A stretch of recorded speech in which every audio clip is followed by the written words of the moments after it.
Well, Andy, we've been chatting away, and one of the interesting topics that I think we've had a talk about is costing, standard, average, FIFO, LIFO, and all that.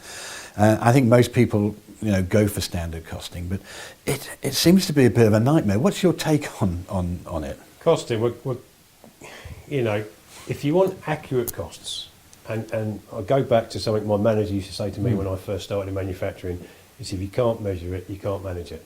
So if you want to know how much things cost, you need to have accurate costs.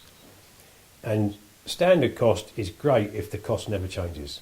So if the cost of that part is going to be 50p for the next year, that's great, standard cost. You receive them in, every time you receive them in, it's 50p, it goes into stock. But if that cost is volatile, especially if you're buying anything that's got an index like includes nickel, because every time you buy an alloy, there's a nickel charge that goes up and down. Yeah. If that cost is always changing, then your standard cost is always wrong, and that will go into your cost variance, which not only means your stock value is wrong, it also means that the value issued to your jobs is wrong, which means if you look at that job individually, then your profit on that job is wrong. It might be more, it might be less. So the most accurate way is lot FIFO, which means that every time you do a receipt, the cost is stamped against that quantity in the receipt. Right. So if you receive 10 in at £1 and then 10 at £2 and you issue 11, you get 10 at £1 and 1 at £2. Right. The thing is with standard has to be updated. Yeah.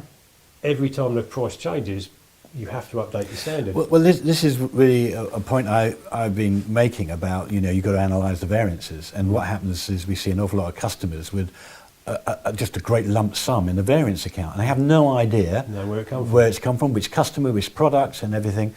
And that needs to be allocated back to the product and the customer to get true product profitability. Mm-hmm. So I think that's a really interesting point that you make there. Average costing is great if you've got parts that change a little bit each time, but average costing isn't great if you've got a high start-up cost. Yeah. And then you've got smaller costs as you go into production.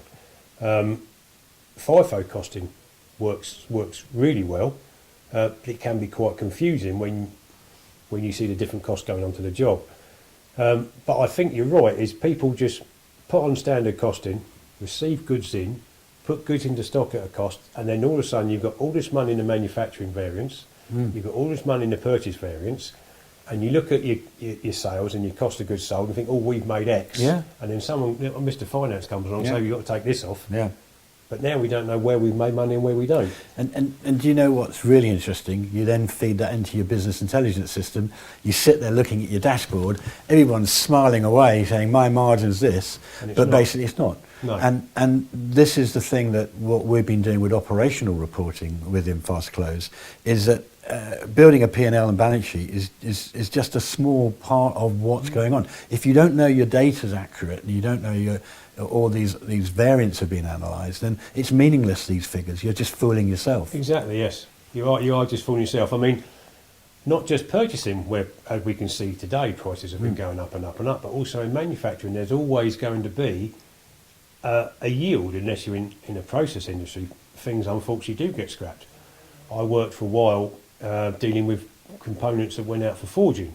So we would get a large bar and get it forged down smaller. Yeah. And there would be a yield. The ends would have to be cut off because they would be not usable. And there's always going to be, one time we might get 10, the next time we might only get 8. So you can't have a standard cost. The cost for each job needs to be taken singularity to get accurate cost of goods sold. Very interesting.